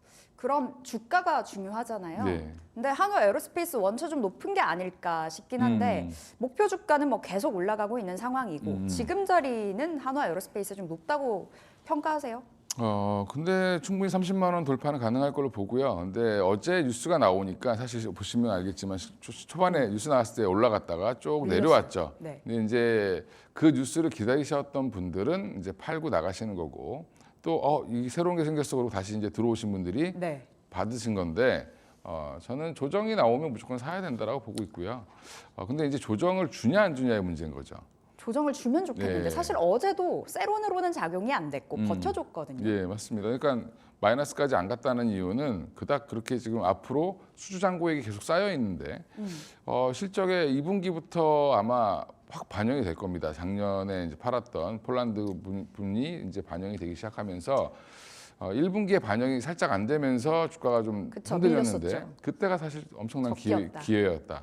그럼 이번에도 마찬가지로 무슨 핑계가 됐든지 간에 한번 훅 빠지면 오히려 더 안전하게 들어갈 수 있는 종목이 되지 않을까 보고 있습니다. 기회를 줬으면 좋겠습니다. 두 번째로는 현대로템 이야기 나눠볼게요. 현대로템도 어제 소식이 있었고 이제 폴란드 쪽으로 K2 전차 수출을 위해서 합의서를 체결했다라는 거였는데 이게 합의서가 체결이 된 거지 수출이 됐다는 아니잖아요. 연내 이제 체결하겠다라는 거고요. 그러니까 이제 그 체결을 하기 위한 준비 과정들. 왜냐하면 수출입은행의 여러 가지 이제 절차도 필요할 거고 네. 이런 것들 이제 하면서 연내에 체결한다라고 얘기를 하고 있는 거고. 그래서 이게 뭐 내용을 보니까 아직 체결한 거 아니네라고 이제 생각하시는 분도 있는데 연내 이제 추가분 더 나갈 거고요. 내년까지도 지금 얘기가 나오고 있습니다. 그래서 총 한 180대 정도까지 네. 이미 납품한 게 있고 그러면 180대 정도를 지금 K2 전차를 폴란드에다가 지금 뭐 올해까지 아마 좀 나갈 걸로 지금 예상하고 있고 내년 상반기까지 한 계약이 될 걸로 보고 있고요. 그래서 지금 계속 지속적으로 K2 전차는 나가고 있는 거다라고 생각하시면 되고 현대 로템이 K2 전차만 가지고 지금 주가가 올라가고 있는 거거든요. 물론 이제 뭐 다른 뭐 수소 사업도 하고 있고 트레인 사업도 하고 있고 트램 사업도 하고 있고 뭐 철도 그렇죠. GTX. 철도가 있죠. 근데 이제 국내 철도 그 계약이 나오면 거의 반응 안 하죠. 그 이유가 뭐냐면 거의 마진율이 한 2% 이렇게밖에 안 됩니다. 근데 K2 전차는 좀 많이 남고. 그렇죠. 예, 그러니까 해외에 팔아야 됩니다. 그러니까 사실은 뭐 이런 열차 사업도 해외 사업에 집중하는 이유가 돈 많이 남길 수 있는 데는 그쪽이고 같은 나라에서는 사실은 거의 많이 남기기 어렵죠. 우리나라에서는. 그럼 대표님 현대로템 지금 41,000원 선인데 5만 원 넘어갈 거라고 보시는 거죠? 가능할 거로 보고 있고요. 현대로템도. 근데 이제 방산으로 보면 좀 매력은 하나가 조금 더 있는 것 같고 하나 에어로스페이스가 있는 예. 걸로 보이고 LRG 넥스원도 좀 매력적인데. 천동2. 예. 근데 지금 로템이 조금 무겁죠. 방산주 중에서는 무겁지만 그래도 조금 변동성은 좀 적은 편이기 때문에 예. 충분히 올라갈 자리는 있다라고 보고 있습니다. 그럼 탑픽은 뭐예요? 한화 에어로스페이스? 탑픽은 하나 에어로스페이스가 여전히 탑픽이고요. 예. 제 주의가 물려도 대장에서 물려야 빠져나올 수 있다. 그렇죠. 예. 근데 하나 에어로스페이스가 여전히 대장 역할을 하고 있고 조만간에 이제 인적 분할까지 이제 마치게 되면 완벽한 방산주가 되죠. 그러면 사실은 하나 에어로스페이스는 하나 정밀기계 떼어내면 사실 조금 더 좋아지지 않을까 보고 예. 있습니다. 알겠습니다. 방산 탑픽 한화 에어로스페이스 목표가만 말씀 빠르게 주신다면 30만 원 정도. 30만 원. 예. 알겠습니다. 1차 목표가. 1차 30만 원 주셨습니다. 자, 저희 다음번 ESS로 넘어가 볼게요. 대표님 속도 내야 되겠습니다. 네. 우리 한중 NCS가 전일 장중 상한가 터치가 됐고 7거래일 연속의 랠리 달려주고 있고 지금 ESS가 원체 좀 핫한 것 같은데 관련주들 찾기에 좀 분주한 모습이에요. 어떻게 보세요, ESS? 그러니까 이번에 테슬라랑 이제 LG엔솔이 실적을 봤더니 안에 자세히 보니 ESS 매출이 생각보다 네. 많았습니다. 그래서 ESS에 관심이 갑자기 갔는데 관련주들 또 찾아보시면 돈 버는 애들이 별로 없습니다. 그렇게 크지도 않더라고요. 네, 그나마 그래도 서진 시스템이 돈을 꾸준히 벌기 때문에 좀 그쪽으로 관심이 있는데 거긴 케이스를 만드는 데입니다. 그래서 핵심 기술이 물론 이제 중요한 기술이긴 하지만 ESS의 주요 핵심 기술은 아니라고 좀 보고 있고요. 그럼 조금 과하게 오른 게 아닌가 생각하고 있는 상황이고, 그럼 나머지 이제 한중 CNS라든지 뭐 이제 종목들이 SK 이터닉스 뭐 여러 종목들이 움직였는데 문제가 다 돈을 못 벌고 있습니다. 네. 그 돈 못 버는 기업 안 좋아하시잖아요. 네, 그러니까 지금은 조금 테마성으로 움직이고 있다라고 네. 보시는 게 맞고요. 오히려 그렇게 테마성으로 볼 거면 앞으로 좋아질 회사를 보자. 네. 미래가 밝은 회사 탑픽인가요? 탑픽은 SK 이터닉스. 그래서 어제 많이 올랐던데요. 많이 빠지기도 했습니다. 최근에 SOFC 관련돼서 올랐다가 사실은 그 회사는 SOFC가 주력이 아니라 수소 연료 전지인가요? 네, 수소 연료 전지는 주력이 아니고 ESS와 신재생 에너지가 주력입니다. 네, 특히 이제 미국 쪽 진출을 ESS로 많이 하려고 하고 있기 때문에 네. SK 이터닉스 어제 반등은 좀 의미가 있었던 것 같습니다. 그럼 탑픽으로 SK 이터닉스 앞으로 좀 미래가 밝아질 그 기대감이 네, 있는 쪽으로 말씀 주셨고요. 목표가는 지금 자리 어떻게 봐야 될까요? 어제 17%의 급등이 나왔네요. 23,000원이 돌파가 됐는데 정고점 부근이 아마 33,000원 정도 될 텐데 그 정도까지는 갈 수 있다. 하지만 이제 변동성은 조금 유의하시고 오늘 좀 밀리거나 하면 네. 또 그때 좀 사자. 들어가셔야 될 것 같습니다. 알겠습니다. SK 이터닉스 전고점 부근까지 한 33,000원 부근까지는 열려 있다. 이렇게 말씀 주셨습니다. 자, 세 번째로 우리 전력기기 이야기 해볼게요. 네. 전력기기 하면 또 대장이 HD 현대 일렉트릭인데 물려도 대장에게 물리자라고 네. 누누이 말씀을 주셨고 진짜 만약에 물렸었더라면 지금 수익 보고 있어요. 어제도 신고가를 갔거든요. 어떻게 봐야 될까요? 지금 LS 일렉트릭을 사람들이 관심이 굉장히 많이 있는 이유가 이제 MSCI 지수 편입 뭐 이런 이슈 때문에 더 관심이 있어서 조금 오버슈팅이 나오는 것 같고요. 오버슈팅이에요. 뭐 그건 지나봐야 알겠죠. 예, 근데 이제 또 하나가 효성중공업 같은 경우는 좀 많이 조정을 받았으니까 어제 좀 등을 한 걸로 보이고 제 눈에 들어오는 건 첫 번째는 일렉트릭을 보셔야 된다. 현대 일렉트릭을 왜 좋아하냐면 사실은 송전에서부터 배전까지 승합도 해야 되고 강압도 해야 됩니다. 그러니까 그 압력을 올리기도 하고 네. 떨어뜨리기도 하고 이런 것들을 하는 게 변압기인데 이거를 다 만들 수 있는 회사는 현대 일렉트릭밖에 없고요. 이게 이제 주로 대용량부터 중형까지 다 만들기 때문에 현대 일렉트릭이 포트폴리오는 제일 좋고 차량 그러니까 선박용부터 시작해서 뭐 지역도 중동, 미국 다 수출을 하고 있죠. 그래서 수주 잔고도 제일 많고 그래서 현대 일렉트릭 미국에 지금 증설도 하고 있고요. 네. 그러면 증설하고 있는 데가 현대 일렉트릭이랑 효성중공업이거든요. 그러면 두 회사 정도가 조금 더 매력 있다. 매력 있다. 그럼 HD 현대 일렉트릭은 이제 보유자들의 영역일 것 같고 맞나요? 근데 이제 이것도 마찬가지입니다. 이거 하나 에어로스페이스처럼 한번 훅 빠지면 들어가셔야 들어가자. 된다. 예. 알겠습니다. 그럼 효성중공업은 어떻게 보세요? 최근 뭐 상대적으로 전력기기 3사 중에서는 주가가 좀 가장 아쉬운 것 같은데 어제 많이 올라간 이유 중에 하나는 뭐 앞서 말씀 주셨던 그 호재도 있었고 외국인들이 한 20거래일 연속 담아가고 있고 어제 목표가 상향 리포트도 있었거든요. 그 효성중공업이 그 미국에 증설한다는 건 다 알고 있었던 얘기고요. 이제 문제는 이제 건설 사업 부문을 어떻게 할 거냐. 그래서 한번 이제 인적 분할 얘기가 나왔었습니다. 그러니까 근데 그거를 질의했더니 아직 결정된 사항이 없다라고 얘기했던 게 효성중공업이고 건설 사업 부분을 어떻게 할 거냐. 이게 발목 잡고 있는 사업 부문이 있어서 그런 건데 예. 다른 데는 깨끗하게 전력기기인데 여기는 건설이 건설. 끼어져 있기 때문에 건설은 당연히 지금 안 좋겠죠. 업황이 너무 안 좋죠. 이쪽에서 많이 벌고 있는데 이쪽에서 지금 까먹고 있는 건데 수주잔고나 이런 거 보면 효성중공업도 굉장히 좋거든요. 그러면 효성중공업이 앞으로 인적 분할을 할지 안 할지 여부도 좀 중요할 것 같고요. 그래서 변수가 좀 있다. 근데 지금 주가는 여전히 목표가 41만 원 이렇게 얘기하는 것도 가능하다라고 보고 있습니다. 근데 사실 41만 원 금방 가거든요. 뭐, 39만 그렇죠. 원이 종가여서 예. 뭐 멀지 않은 길. 2만 원 먹으려고 들어가기엔 좀 그렇죠. 그렇죠. 예. 그렇게 그럼 매력적이진 않다라고도 풀어볼 수 있을 것 같고요. 목표가랑 비교를 해봤을 때요. 그럼 역시나 탑픽은 HD 현대 일렉트릭이라고 말씀 주셨고 앞서서 LS 일렉트릭 말씀 주셨잖아요. 예. 오버슈팅일 수도 있다라는 건데 MSCI 그 편입에 대한 기대감 좀 선반영된 측면도 있는 거예요? 요즘에는 선반영되기도 하고 뭐 편입되고 나서도 또 반영되기도 하고 하는데 지금 이 전력기기 전반적으로 뭘 생각하셔야 되냐면 ETF가 나올 겁니다. 조만간에. ETF요. 예, 그러면 ETF가 나오면 그때가 단기 꼭지가 나올 가능성은 있습니다. 왜냐하면 그 ETF에 이제 편입을 시켜야 되니까 사겠죠, 많이. 그리고 따라 사는 사람들도 있고. 그렇게 되면 일시적으로 주가는 조금 튀었다가 좀 밀릴 가능성이 있다. 그동안 이제 ETF들이 원래는 선제적으로 만들어서 이제 올라와야 되는데 항상 종목이 많이 올라오면 ETF를 만들더라고요. 그래서 그때 그러니까 단기 꼭지일 수 있다. 단기의 고점은 좀 만들 수 있습니다. 예. 그럼 HD현대 일렉트릭 목표가는 현 시점 어디로 바라보세요?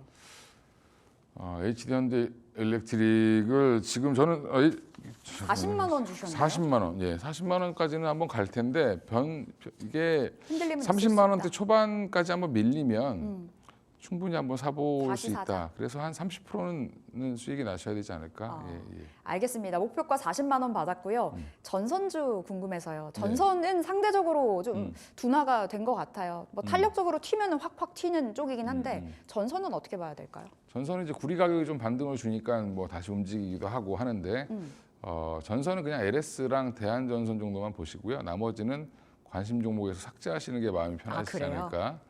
예, 그러니까 해상풍력 하는 쪽이죠. 그냥. 일반 전선, 그러니까 고압 전설 같은 경우는 이제 부가가치가 높기 때문에 그리고 기술력도 필요하기 때문에 좋은데 신규 수요가 많이 있을 수 있고요. 근데 네. 지금 일반 전선들, 저압 전선이라고 하죠. 그런 전선들은 대부분 재활용이 가능하기 때문에 신규 수요가 생각보다 많지 않습니다. 그래요. 알겠습니다. LS와 대한전선 정도, 그 대장 정도가 괜찮다 말씀 전해주셨습니다. 이렇게 전력기기까지 어제 핫했던 섹터들 3가지 꼽아서 이야기 나눠봤고요. 오늘 여기서 궁금한 종목 Y 인사드려보겠습니다. 위즈웨이브 이건희 대표 함께했습니다. 말씀 고맙습니다. 네, 감사합니다.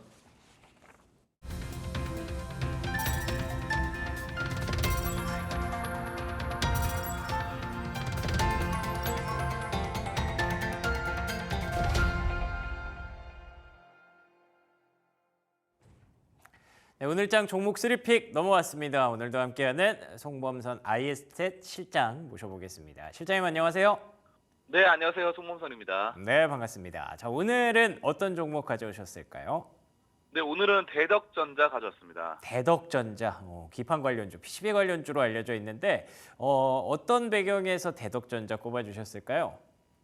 네, 최근에 이제 기판 관련주가 뜨고 있어요. 그래서 사실 뭐 제가 예전에 설명드렸던 유리기판이 가장 부각되고 있죠. 그래서 뭐 피롭틱스 등등의 유리기판이 떠오르고 있다. 이렇게 일단 보시면 되고, 자, 그런데 여기서 중요한 점은 유리기판도 좋지만 이 기존에 사용하던 플라스틱 소재의 기판이 있죠. 자, 그래서 그걸 이제 기존의 PCB라고 하는데 이 플라스틱 반도체 기판이 단기간에 이 유리 기판으로 변경이 사실 어려운 게 또 현실이에요.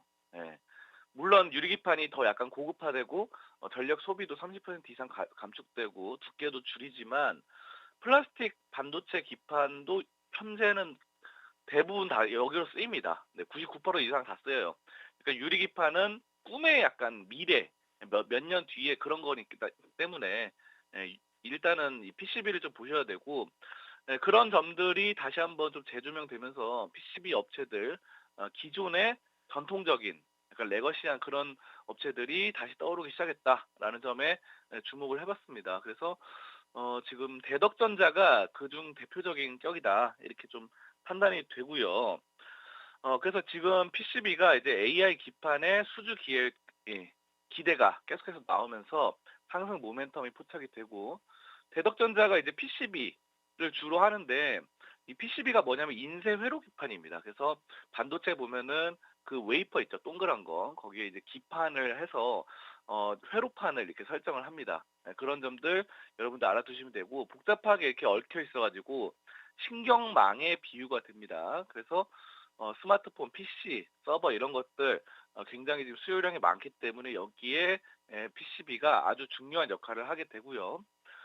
자, 그래서 대덕전자가 이 AI 가속기항 이 고성능 기판, 바로 MLB라고 합니다. 이거를 수주하고자 활발히 노력하고 있어요. 그래서 이 점에 좀 계속해서 좀 주목을 해봐야 되고, 사실 이제 대덕전자가 제한적인 생산 능력 때문에 이 캐파가 안 됐던 거죠. 그래서 물량을 크게 수주를 받지는 못했어요.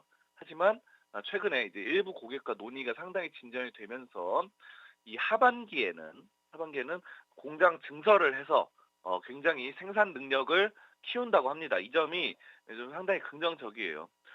자, 그리고 최근에 이제 뭐 대덕전자 이렇게 생산 캐파 늘리고 좋습니다. 근데 중요한 거는 이제 최근에 삼성전자 이런 기업들이 거의 주가가 계속 연중 신고가를 달성하고 있잖아요. 자, 그리고 어제 간밤만 봐도 바로 미국에서 엔비디아가 뭐 2% 이상 오르고, 물론 뭐 간밤에 아침에 보니까 미국은 거의 뭐 사상 최고가를 기록을 했더라고요.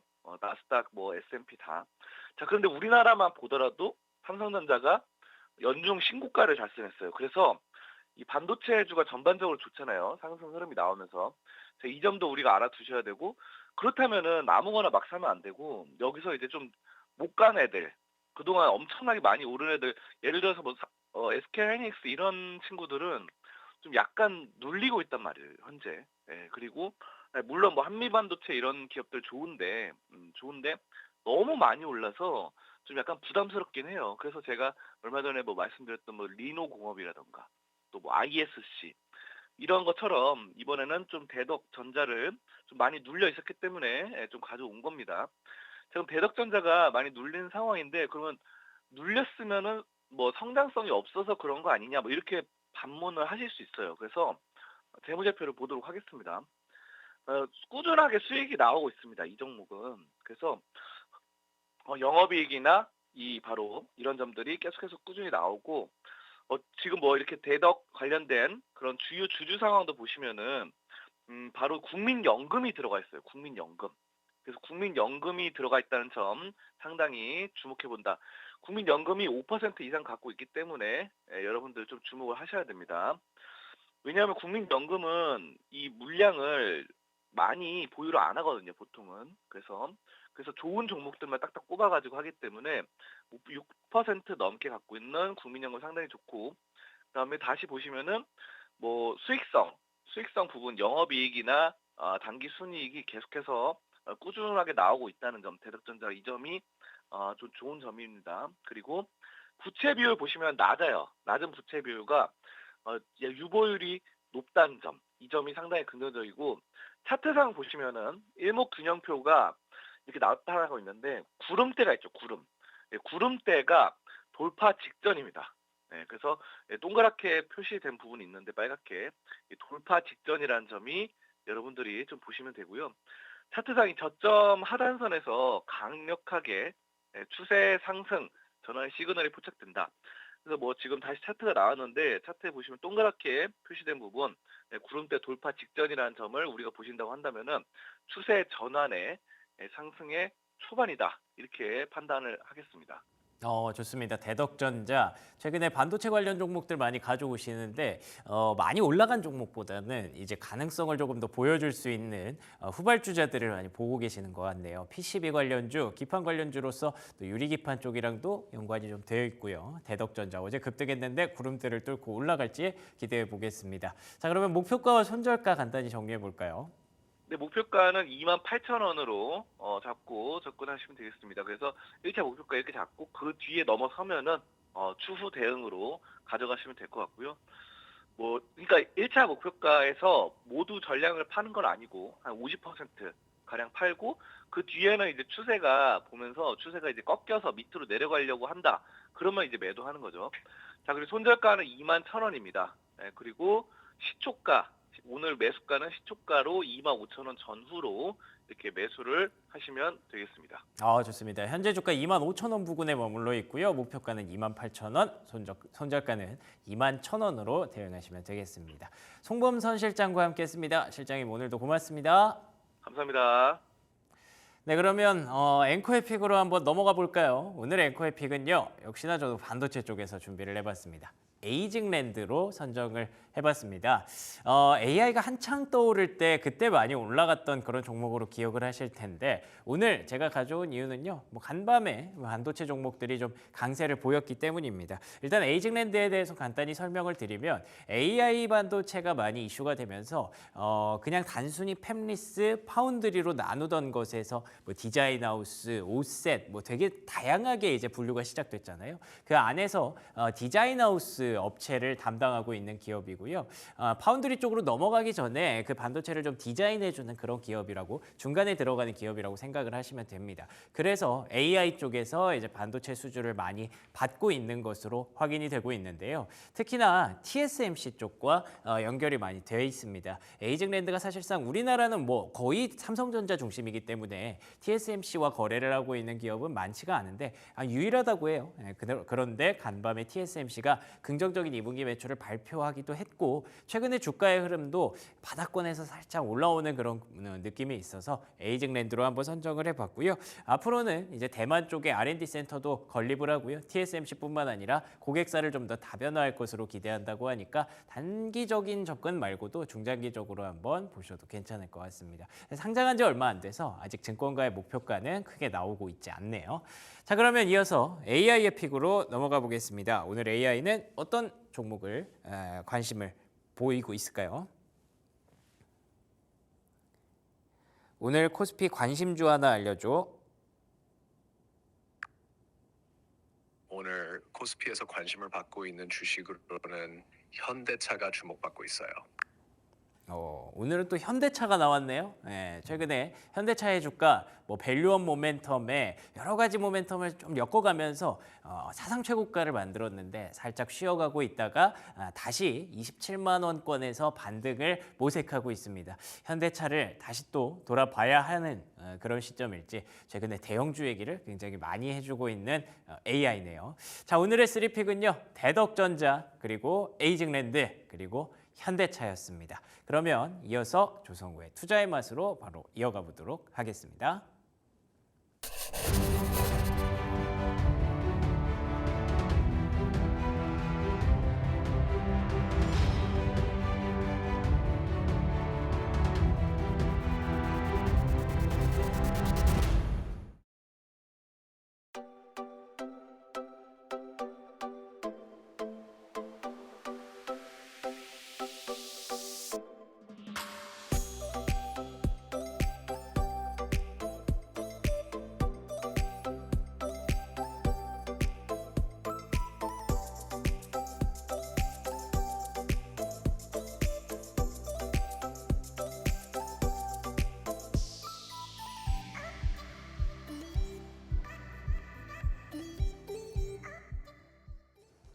네, 조성우의 투자의 맛으로 함께하겠습니다. 오늘 SK증권 영업부 PIB센터 조성우 부장 나오셨습니다. 어서 오세요. 네, 안녕하세요. 네, 어제 시장 좀 다소 주춤하게 흘러가는 네. 모양새였었거든요. 근데 간밤에 또 한 번 금리 인하에 대한 기대감으로 뉴욕 증시가 날아올랐잖아요. 전일장은 어떻게 보셨는지 오늘장도 기대 가능할까요?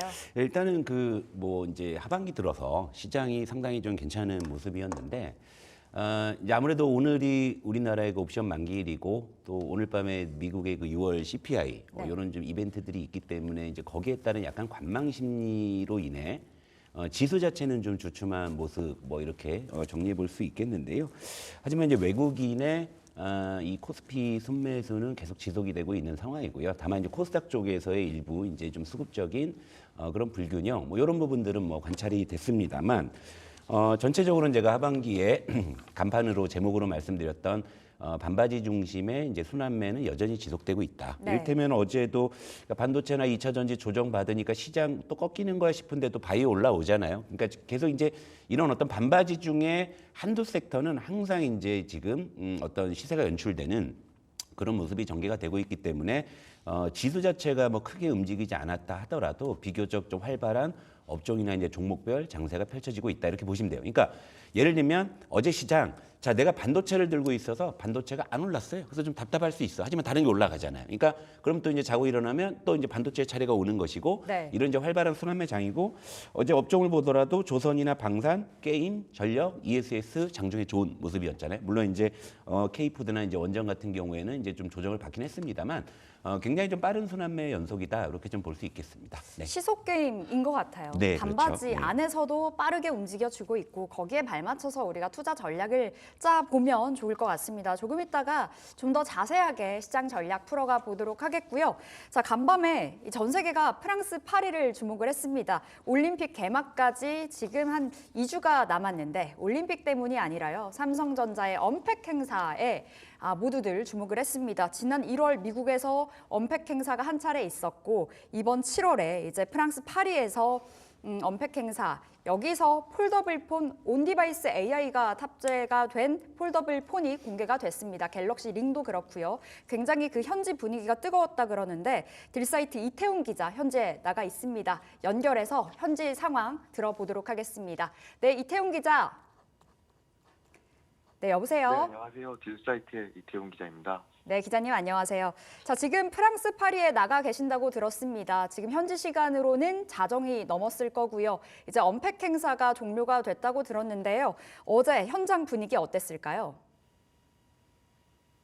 네, 언팩 행사는 프랑스 파리에 있는 르브르 박물관의 지하에 연결되어 있는 카르젤 디 르브르에서 열렸는데요. 현지 시간 기준으로 오후 2시, 본 행사가 시작되기 1시간 전쯤에 이제 현장에 미리 먼저 도착을 해서 상황을 지켜볼 수 있었는데 이른 시간에도 글로벌 미디어와 인플루언서들 그리고 파트너사 관계자분들까지 해서 총 1000여 명에 이르는 인파가 몰려 있었습니다. 그리고 행사장 입구에는 갤럭시 언팩 부재인 이제 갤럭시 AI가 여기 있다라는 문구가 적힌 광고판도 확인할 수 있었고 그 광고판 주변으로 카메라를 들고 수많은 인플루언서들과 미디어들이 현장 분위기를 담기 위해 분주하게 움직이는 모습도 볼 수 있었습니다.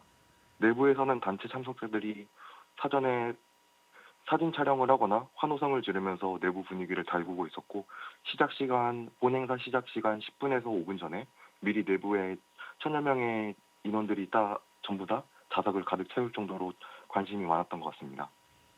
네, 굉장히 뜨거웠던 분위기였던 것 같습니다. 지금 화면만 보더라도 사람들이 굉장히 많았던 것 같은데 역대 최다 규모의 신제품이 공개됐다는 소식까지 전해 들었고요. 우리가 많은 관심을 기울였었던 갤럭시 링도 정식 출시 소식을 알렸는데 조금 더 자세히 풀어볼게요. 핵심 기능 무엇입니까? 네, 갤럭시 링의 핵심 기능이라고 하면은 아무래도 삼성전자가 올해 좀 강조하고 있는 갤럭시 헬스케어 부분을 이제 서포트하는 건강 부분인 것 같습니다. 주로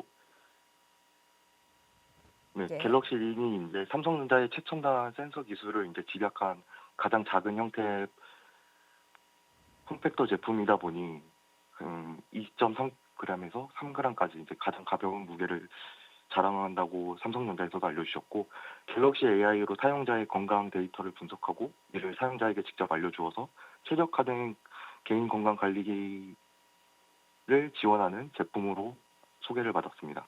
그리고 주요 기능으로는 사용자의 수면 활동에 이제 초점을 맞춰서 수면 패턴을 분석하는 기능뿐만 아니라 일상생활 속에서 느낄 수 있는 심박수 알림이라든가 자동 운동 감지 기능까지도 이제 광범위한 형태의 일상생활까지도 건강관리 기능을 지원하고 있습니다.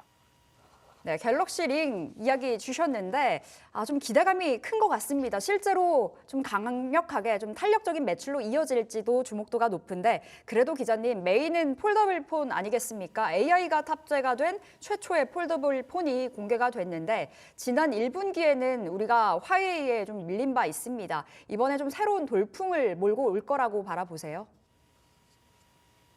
갤럭시 언팩 행사에 참석하셨던 관중들 반응을 봤을 때는 개인적으로는 충분히 가능하지 않을까라고 조심스럽게 생각을 해보는데요. 이번 언팩 행사에서 삼성전자가 새로운 제품을 공개할 때마다 환호성이 나오는 게 아니라 각 제품들이 가지고 있는 생성형 AI 기술을 활용한 서비스를 소개할 때마다도 환호성이 터져 나올 만큼 이 갤럭시 폴더블 폰 시리즈에 대한 관심이 굉장히 높았던 것 같습니다. 특히 이번 6번째 출시되는 폴더블 폰 제품의 경우에는 삼성전자 내부에서도 전작과 마찬가지로 2자릿수 이상의 판매고를 좀 목표로 하고 있다고 전해 듣기도 하여 이 부분에서 충분히 가능하지 않을까 싶습니다. 그리고 추가로 이번 언팩 행사에서 삼성전자 언팩 행사에서 그 구글 쪽 관계자분들이 이제 특별 깜짝 출연을 해서 이제 삼성전자와의 협력 관계도 한 번 더 강조를 해주셨는데요. 특히 행사 말미에 참여를 해주셨던 리 고스터 구글 플랫폼 디바이스 사업 총괄 부사장분 같은 경우는 삼성전자와 XR 플랫폼까지도 이제 같이 협력해서 연내 공개할 예정이다라고 말씀을 해주셔서 확실히 기대감이 높다고 저는 생각하고 있습니다. 굉장히 기대감이 높다 말씀 주셨습니다. 사전 구매만 10만 명이 돌파가 됐고요. 그리고 전 시리즈가 5시리즈인데 그 5시리즈 대비해서 한 매출 30% 더 늘어날 거다라는 전망치가 나와주고 있더라고요. 앞으로 기대하면서 바라보도록 하겠습니다. 자, 프랑스 파리에서 생생하게 현지 상황 말씀 주신 이태훈 기자 여기서 보내드릴게요. 말씀 고맙습니다. 네, 지금까지 갤럭시 언팩 행사가 진행되는 프랑스 파리에서 딜사이트 이태웅이었습니다. 네, 이렇게 이태훈 기자 만나봤고요. 와, 언팩에 대한 기대감이 정말 컸었잖아요. 사람 되게 많은데요. 부장님 네. 폴더블 폰은 쓰시나요? 저는 아직 바형으로. 아직은 예, 아니다. 예. 사실 의향 있으세요? 저희 아이들은 좀 플립을 쓰기는 하는데 오. 저는 아직 뭐 좀 아재라서 그런가요? 아직은 좀 바형 일반 폰에 좀 익숙하긴 해요. 네. 일반 폰. 사실 이 폴더블에 대한 기대감이 많이 좀 커져가고 있는 방증으로 봤을 때 이제 30대인 제 친구들도 네. 폴더블 많이 쓰거든요. 그래서 이번에 좀 더 많이 매출이 올라가지 않을까라는 생각도 드는데, 자, 언팩, 이 삼성전자로 주목도를 높여볼게요. 이번 언팩 행사 계기로, 그러니까 폴더블 출시 계기로 다시 한번 주가 탄력적인 움직임 나와줄 수 있을 거라 보세요. 일단 뭐 주가 측면에서 긍정적인 저는 행사라고 일단 평가를 하고요. 일단 주가 이야기를 하기 전에 이 갤럭시 언팩 2024가 이제 시장에 어떠한 영향을 줄 것인지를 먼저 이제 체크를 해보고, 네. 그다음에 삼성전자의 좀 주가를 한번 전망을 해보고, 그리고 전체적으로 이제 그 온디바이스 AI 쪽으로의 어떤 훈풍이 전개되는지를 한번 좀 그렇게 좀 말씀을 드려볼게요. 일단 아까 말씀하셨다시피 지금 설문조사에서 그 갤럭시 시리즈의 그 구매 선호도를 보면은 거의 사실 절반 정도가 폴더블 폰이에요. 예. 저 역시도 사실 폴더블이나 플립을 좀 쓰고 싶다라는 생각은 하고 있는데 아직까지는 저는 좀 이쪽에 좀 익숙해서 이제 아직은 바형의 일반 갤럭시 시리즈를 뭐 쓰고 있습니다만 이 폴더블이 이제 좀 AI 쪽의 어떤 그런 환경을 구현할 때 조금 더 이제 그 디테일한 부분들이 가능하지 않나 이런 쪽에서 예. 저는 뭐 이제 폴더블 쪽에 좀 시장이 조금 더 이제 성장할 거라는 그런 이제 생각을 가지고 있고, 일단 뭐 갤럭시 링에 대한 이야기도 뭐 많이 나오고 기대감이 높아지지만 일단 기본적으로 삼성전자의 실적에 가장 기여할 수 있는 부분이 큰 것은 폰이죠. 이제 폰이고 폴더블 쪽이기 때문에 그쪽을 중심으로 말씀을 드리자면은 일단 뭐 이 구매 희망자의 절반 가까이가 폴더블을 선호하고 있는 이런 상황에서 언팩 24를 통해서 우리가 이제 추론할 수 있는 건 삼성전자가 이제 AI 기능이 탑재된 디바이스 시리즈를 지금 일괄로 출시한 거잖아요. 네. 기존의 갤럭시 S24는 AI 기능이 탑재된 첫 번째 스마트폰의 상징성을 갖고 있는데 이번 언팩 행사에서는 새로운 뭐 갤럭시 25 시리즈가 공개된 건 아니지만 예를 들면 이제 폴더블 폰 그리고 갤럭시 링 그리고 갤럭시 워치 이런 모든 디바이스들이 지금 다 이제 AI가 탑재됐다는 거잖아요. 그러니까 이것은 뭐냐면 이제 삼성전자에서 출시되는 모든 모바일 기기는 AI가 탑재됐다. 결국엔 온 디바이스 AI 시대에 본격적인 개막을 알리는 것이고, 예. 그리고 이제 상징적으로 지금 파리올림픽 에디션으로 해서 17,000명의 선수단에게 이걸 이제 지급을 한다 그러잖아요. 그러면서 이제 뭔가 좀 이 AI 디바이스 쪽에 시장을 선도한다 이런 느낌인데, 근데 결국에는 이게 이제 시장에 어떻게 반영이 되냐면 기존에 우리 시장의 반도체 논리가 어땠습니까? 엔비디아 중심의 HBM3, HBM3 자고 일어나면 HBM3 그리고 삼성전자가 상반기에 못 갔던 이유도 HBM3 너 왜 안 되었잖아요. 네. 그런데 지금 삼성전자 주가 어떻게 됐죠? 9만 원을 목전에 두고 있죠. HBM3 전혀 보탬이 없이 여기까지 온 거죠. 결국 온 디바이스 AI 쪽에 대한 모멘텀이 야금야금 삼성전자를 여기까지 끌고 온 거잖아요. 네. 그리고 이제 또 하나 이제 삼성전자의 온 디바이스 AI 하게 되면 또 하나 떠오르는 기업이 누구죠? 애플이잖아요. 최근에 애플의 행보를 봤을 때도 결국엔 2008년도에 스마트폰이 처음에 태동이 됐을 때 삼성전자와 애플의 그 어떤 치열한 외나무 다리에서 혈투 다 기억하시잖아요. 그러면서 스마트폰이 진화하고 혁신하고 그러면서 우리는 지금 같은 이런 어떤 편의성이 높은 시대에 살고 있는 거죠. 근데 이제 온디바이스 AI는 이제 거기서 진일보한 어떤 편의성을 추구할 수 있는 부분인데 앞으로 그럼 삼성전자와 애플이 이제 그 외나무 다리에서 다시 만나서 온디바이스 AI에서 각축전을 벌인다. 그럼 IT 업계에서는 분명히 이것은 호재가 될 수밖에 없죠. 왜? 파이가 더 커지니까. 그렇다면 최근에 보세요. 지금 엔비디아 이야기하는 빈도가 예전보다 좀 적어졌죠. 그리고 이제 한미반도체 이야기를 얘기하는 횟수도 많이 줄어들었고. 네. 하지만 그 한켠에서는 어떻습니까? 지금 삼성전자를 이야기하는 빈도가 많이 늘어나고 있잖아요.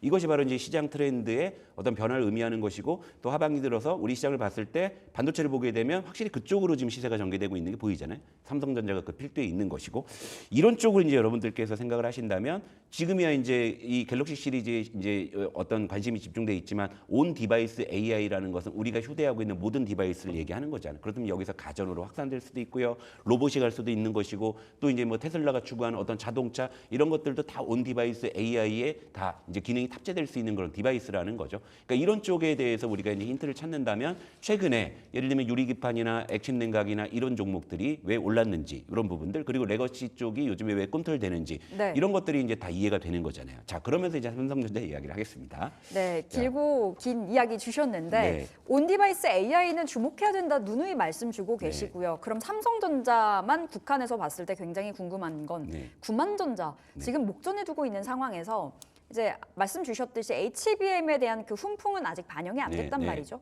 HBM까지 나온다면 진짜 9만 원, 10만 원 가는 건 시간 문제겠네요. 여러분들께 이해가 쉽게 요약해서 말씀드리자면은 현재 온디바이스 AI는 삼성전자가 9만 원을 가기 위한 충분 조건. 예. 그리고 HBM3는 삼성전자가 드디어 10만 전자를 가기 위한 필요 조건. 이렇게 보시면 돼요. 그러니까 갤럭시 언팩 2024를 계기로 해서 삼성전자는 이제 9만 원을 돌파 시도가 나올 거라고 보는데 차트 한번 보면서 말씀드릴게요.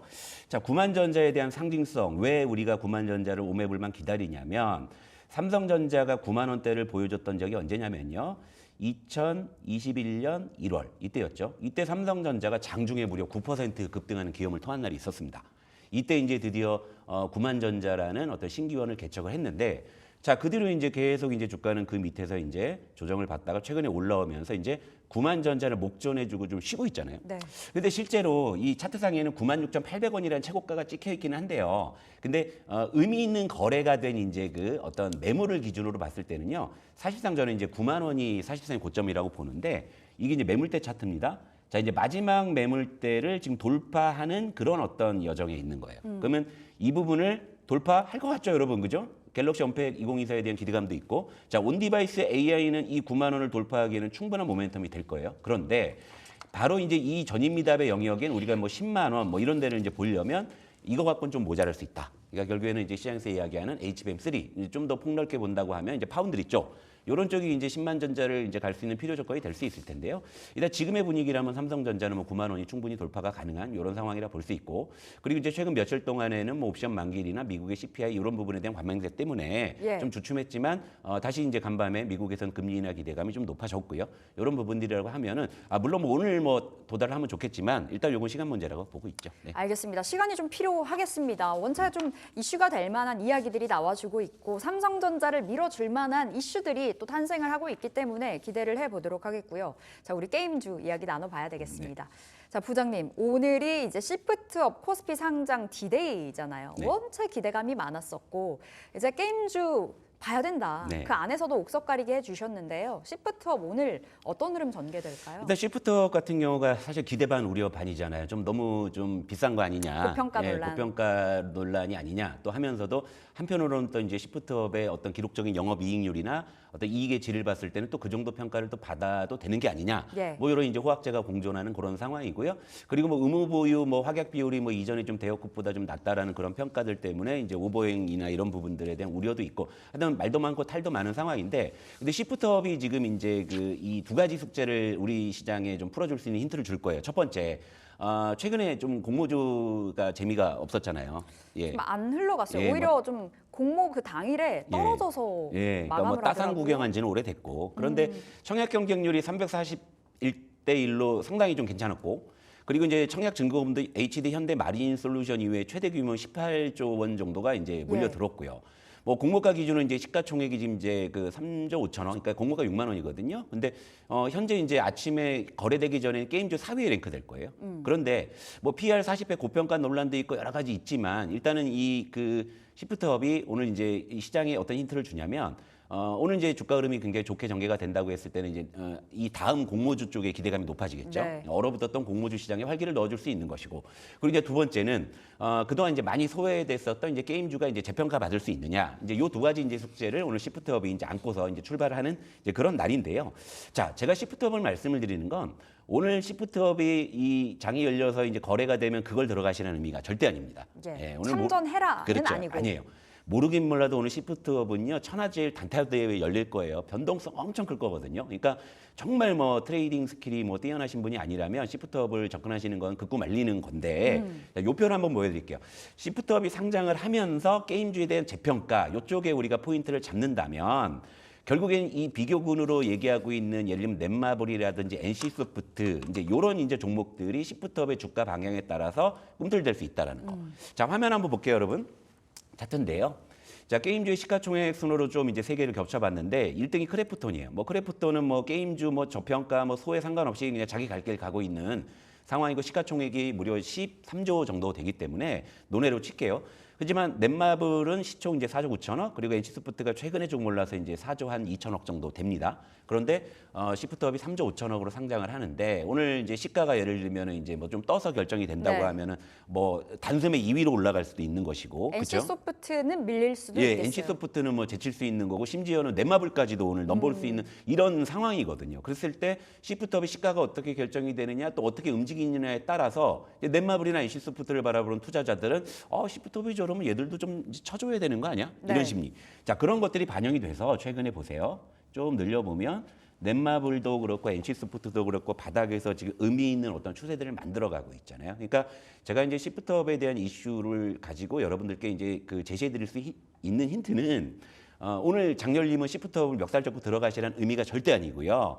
이렇게 NC소프트나 넷마블이 이제 순한 맛에서 지금 자리를 잘 잡고 있기 때문에 오늘 시프트업을 여러분들께서 참조하시면서 넷마블이나 NC소프트, 제가 이전에도 게임주 이슈 다뤄드릴 때 선호주로 말씀드렸던 녀석들이거든요. 예. 그러니까 이런 쪽에 대해서 우리가 기회를 삼을 수가 있는 것이고, 이게 선순환이 돈다면 전체적으로 게임주의 훈풍으로 확산될 수 있다. 그렇다면 하반기 주도 테마로서의 게임주의 가능성은 더 높아질 수 있는 그런 어떤 가능성을 엿볼 수 있는 하루다. 이렇게 정리해 드릴게요. 네, 좋습니다. 시프트업 오늘 어떤 흐름이 전개될 것인가가 중요하겠습니다. 다른 게임주들의 좀 어느 정도의 풍향을, 그러니까 향방을 가를 수 있는 부분이기 때문에 오늘 어떻게 흐름 이어지는지 주목을 해보도록 하겠고요. 투자의 맛 여기서 맞춰보도록 하겠습니다. SK증권 영업부 PRB센터 조성우 부장 함께했습니다. 말씀 고맙습니다. 자, 출발 딜사이트 1부 여기서 마무리 지어보도록 하겠습니다. 오늘 시장 옵션 만기일이기도 해서요. 수급적인 변동성이 굉장히 클 수도 있겠습니다. 전략 세워볼게요. 출발 딜사이트 2부에서 기다리겠습니다. 고맙습니다.